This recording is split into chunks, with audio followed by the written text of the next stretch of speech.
সুন্দরবন পূর্ব বন বিভাগের চাঁদপাই রেঞ্জের আমরবুনিয়ায় এখন আগুন নিয়ন্ত্রণে আছে। অগ্নিকাণ্ডের প্রায় 5 একর বনভূমির গাছপালা ও লতাগুলো পুড়ে গেছে। সংবাদ সম্মেলনে জানিয়েছেন বন অধিদপ্তরের প্রধান বন সংরক্ষক আমির হোসেন চৌধুরী। আগুন গাছের ওপরে বা ডালপালায় বিস্তৃত হয়নি, শুধু মাটির ওপরে বিক্ষিপ্তভাবে বিস্তৃত হয়েছে। সকাল থেকে ড্রোন দিয়ে মনিটরিং করা হচ্ছে। কোথাও ধোঁয়া দেখা গেলে সেখানে পানি দেওয়া হবে বলেও জানান তিনি।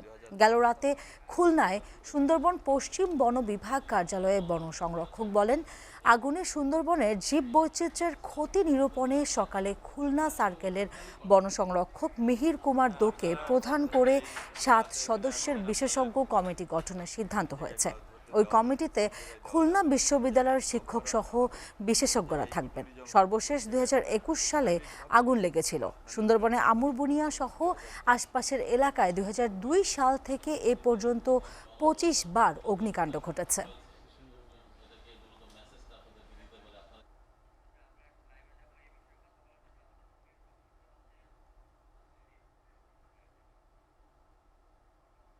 জি,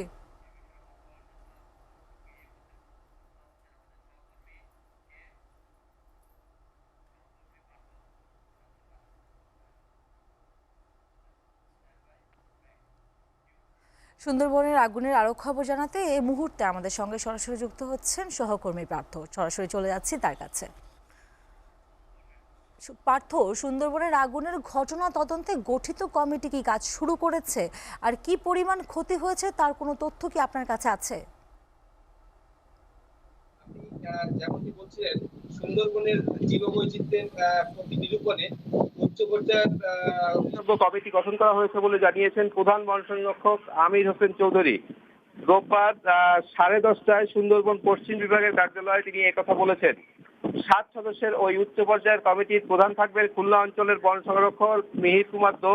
এছাড়া খুলনা বিশ্ববিদ্যালয়ের ফরেস্ট ও উড ডিসিপ্লিনের অধ্যাপক ও বন্যপ্রাণী ব্যবস্থাপনা প্রকৃতি বিভাগের কর্মকর্তা সহ অন্যান্যরা।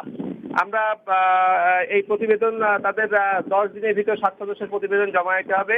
এছাড়াও বন বিভাগ আরো একটা কমিটি করেছে প্রাথমিকভাবে তদন্তের জন্য। সেটি হচ্ছে রানাদেরকে প্রধান করে এই কমিটিটি গঠন করা হয়েছে।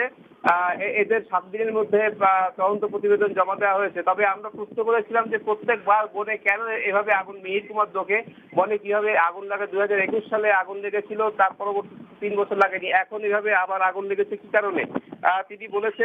তিনি বলেছেন মৌয়ালদের মাধ্যমে আগুন ছড়াতে পারে, মাছ ধরতে গিয়ে কেউ ইচ্ছে করে আগুন দিতে পারে, কিংবা বনের ভিতরে কেউ সিগারেট খেয়ে ফেলছে, অথবা অ্যাক্সিডেন্টলি কারো হাত থেকে আগুন ধরেছে কিনা, সব জিনিস মাথায় নিয়ে তারা কাজ করছেন।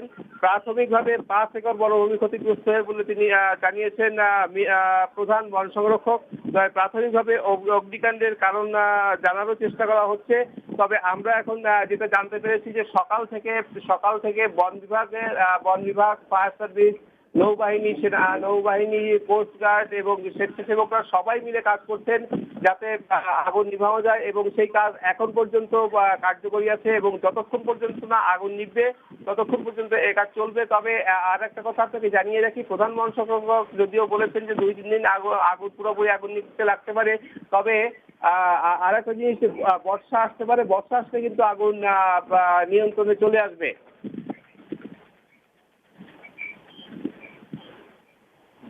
ধন্যবাদ।